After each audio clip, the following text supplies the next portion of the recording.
जयंत चौधरी जी जो राज्यसभा के मेंबर तो हैं, लोक दल के राष्ट्रीय अध्यक्ष भी हैं, लेकिन हमारे सबसे ज्यादा सम्मानित किसान नेता चौधरी चरण सिंह जी के पोते हैं। चंद्रशेखर चले गए हैं, गुरुनाम चडूनी जी और सम्मानित मंच। आप लोग बहुत थके हुए हैं, मैं ज्यादा वक्त नहीं लूंगा, लेकिन बहुत कम वक्त में काम की बात करके अपनी बात खत्म करूंगा। ये जो हमारी महिला खिलाड़ी हैं, इनके साथ जो हुआ वो आपने देखा होगा, टीवी पे दिखाया गया, खून खोलता था उसको देख के, और ये मन करता था कि अभी जाके जो लोग इनको घसीट रहे हैं उनके साथ कुछ न कुछ कर दिया जाए। लेकिन लोकतंत्र में जिस तरीके से होता है हम उस तरीके से करेंगे। ब्रजभूषण को भी हटाएंगे और जो सरकार उसका समर्थन कर रही है उसको भी 2024 में 100% हटा देंगे, ये आप मान के चलिए। मैं तो आज की सभा के बाद सीधे जाके राजस्थान में कूद जाऊंगा, वहां चुनाव है। अगर ये राजस्थान में हार गए तो बीजेपी पार्टी के लोग इनको हटा देंगे और ये वहां हार जाएंगे। मैं पहलवान भाइयों को भी कहूंगा, अगर 1-2 दिन के लिए वहां आ सकेंगे तो वहां की जनता इनके लिए तैयार खड़ी है, इनके समर्थन के लिए तैयार खड़ी है। मेरे पास कई दिन से वहां से फोन आ रहे हैं, एमएलएस के, स्टूडेंट यूनियन के अध्यक्ष के, जयपुर यूनिवर्सिटी का जो अध्यक्ष है निर्मल, उसके कि साहब हमारे यहाँ इनको लाओ और हम इनको घुमाएंगे। अब ये तो इनके ऊपर है, ये जो भी फैसला करेंगे हम इनके साथ हैं, लेकिन मैं अपनी जात से खुद से मैं जाऊंगा और राजस्थान में इनको घुसने लायक नहीं छोड़ेंगे। ये चुनाव की तो बात ही छोड़ दें, इनको गांव-गांव घसीटा जाएगा, गांव-गांव इनकी दुर्गति होगी और लोग इनसे अपनी बेटियों का बदला लेंगे। मैं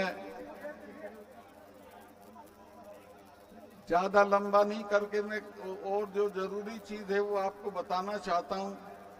वो ये है कि पुलवामा का एक मामला है जो मैंने अभी 20 दिन पहले बोल दिया। उसके बाद से मेरे जो कार्यकर्ता थे उन सब के यहाँ सीबीआई भेज दी इन्होंने। उन पे कुछ था नहीं, क्या निकलने वाला था, लेकिन वो इसलिए कि ये जो पुलवामा है इसमें हमारे 40 लड़के शहीद हुए और उनकी लाश पे खड़े होके इन्होंने चुनाव लड़ा। मैंने जब इनका फोन आया, ये शूटिंग करा रहे थे अपनी उसमें नेशनल कॉर्बेट पार्क में, और मुझे कहा प्रधानमंत्री जी ने कि सत्ताल भाई बताओ क्या हुआ। मैंने बताया कि साहब ऐसे ऐसे हुआ और हमारे 40 से ज्यादा नौजवान मारे गए और उसमें हमारी भी गलती रही। तो इन्होंने पूछा क्या, मैं कहा उन्होंने 5 जहाज मांगे थे, अगर वो 5 जहाज मिल जाते तो इनको सड़क से नहीं चलना पड़ता। तो मुझे प्रधानमंत्री जी ने कहा कि तुम अभी चुप रहो। मैं 2 चैनल को बोल चुका था। खैर उसके 25 मिनट बाद जो देश का नेशनल सिक्योरिटी एडवाइजर है, क्या नाम है उसका, अजीत डोभाल, वो मेरा क्लास फेलो भी रहा है लॉ में, फिर उसका फोन आया और उसने भी यही कहा कि मलिक साहब आप इस पे अभी मत बोलिए, चुप रहिए। मैं समझा शायद ये जांच करेंगे, आज तक उसकी जांच नहीं हुई और उसको पाकिस्तान की तरफ मोड़ के उस मुद्दे पे इन्होंने चुनाव लड़ा और जीता। मैं आपसे कहना चाहता हूं कि इस बार के चुनाव में पुलवामा याद दिला के इनको हम अपने शहीदों की आग में भस्म कर देंगे। इन्होंने जिस तरह हमारे बच्चों के साथ जाती की, मेरे से मांग लेते 5 जहाज में गवर्नर था 15 मिनट में दिला देता, लेकिन उन्होंने होम मिनिस्ट्री से मांगे और होम मिनिस्ट्री ने उनको जहाज नहीं दिए और वो सब बच्चे शहीद हो गए। दूसरे, जब ये किसानों का आंदोलन चल रहा था तो आपको याद होगा 4 महीने तक कोई बातचीत किसानों के साथ नहीं हुई। मुझसे बर्दाश्त नहीं हुआ, मैं इस्तीफा अपनी जेब में रख के इनसे मिलने चला गया और मैंने जाके इनको कहा कि साहब ये 4 महीने से बैठे हैं, इनसे कोई बातचीत करके इसको किसी तरह सल्टा लीजिए। तो बोले नहीं सतपाल भाई ये चले जाएंगे।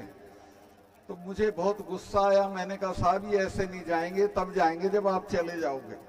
आप इनमें सिखों को नहीं जानते हो, सिखों के गुरु ने अपने 4 साहबजादे कटवा दिए थे लेकिन समझौता नहीं किया था। और ये जब ब्लू स्टार किया था मिसेस गांधी ने, उसके बाद 1 महीना मिसेस गांधी ने 1 महीने तक महामृत्युंजय का पाठ कराया था। अरुण नेहरू मेरे दोस्त थे, उन्होंने कहा बुआ आप तो इसमें यकीन नहीं करती थी। तो मिसेस गांधी ने कहा कि नहीं भैया तुम्हें पता नहीं है, जिसने भी इनका स्वर्ण मंदिर छुआ है वो आज जिंदा नहीं है, ये मुझे मारेंगे। और वो मारी गई, जनरल वैद्य मारे गए। तो मैं कहा साहब जिन कौमों से लड़ो उनके बारे में जान लो कि लड़ किन से रहे हो। और इनके साथ ये हमारे वाले हैं, ये तो 6 महीने लाल किले पे चढ़े रहते हैं। इन्होंने तो अकबर की कब्र खोद के उसका दाह संस्कार कर दिया था।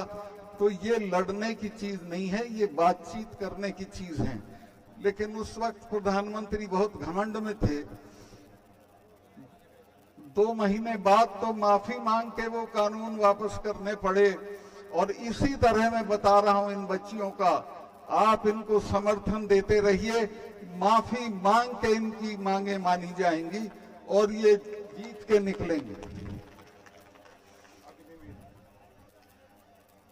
ये सरकार 24 में अगर आप नहीं हटाओगे तो आप हट जाओगे। खेती को खत्म कर देगी, फौज को खत्म कर देगी, अग्निवीर ला के फौज को तो वैसे ही खत्म कर दिया है। तो ये हमारे सारे रास्ते जिंदा रहने के बंद कर देगी। लेकिन अगर आपने हटा दिया तो फिर वाकई एक अच्छा वक्त इस देश में आएगा। तो मैं आपसे कहूंगा कि उस दिन आप मत भूलना, आपकी आदत है, आप इकट्ठा रहना, जात पात में मत जाना और इकट्ठा होकर इस सरकार को हटा देना, बर्खास्त कर देना और एक तरह से परास्त कर देना। बहुत लंबा में हो गया। मैं अभी जब इन्होंने 4 कानून वापस लिए, माफी मांग के वापस लिए थे कि हमसे गलती हो गई, लेकिन आज तक एमएसपी को कानून नहीं बनाया। बिना एमएसपी के किसानों का गुजारा नहीं है। एमएसपी जरूर लागू करनी चाहिए, लेकिन वो आज तक लागू नहीं हुई है। वो लागू होगी जब आप दोबारा लड़ाई की हुंकार भरोगे। और मैं आश्वस्त हूं कि किसानों को एक लड़ाई दोबारा लड़नी पड़ेगी। वो चाहे चुनाव से पहले लड़ो या चुनाव के दिन लड़ो, एक लड़ाई और लड़नी पड़ेगी एमएसपी के लिए। मैं बहुत लंबा हो गया, सब थके हुए हैं। मैं इतना ही कहूंगा, आखिर में चडूनी जी का धन्यवाद करता हूं कि उन्होंने यहाँ के सभी लोगों को जोड़ के ये बहुत अच्छी मीटिंग कराई और इसको पंचायत का नाम जरूर दिया, पर ये बहुत अच्छी सभा थी। और मैं आपसे ये भी कहूंगा कि जितना मैंने चडूनी जी को समझा जाना है, ये संघर्षशील आदमी है, इनके साथ आगे बढ़िए और इनको आगे बढ़ाइए। बहुत बहुत धन्यवाद।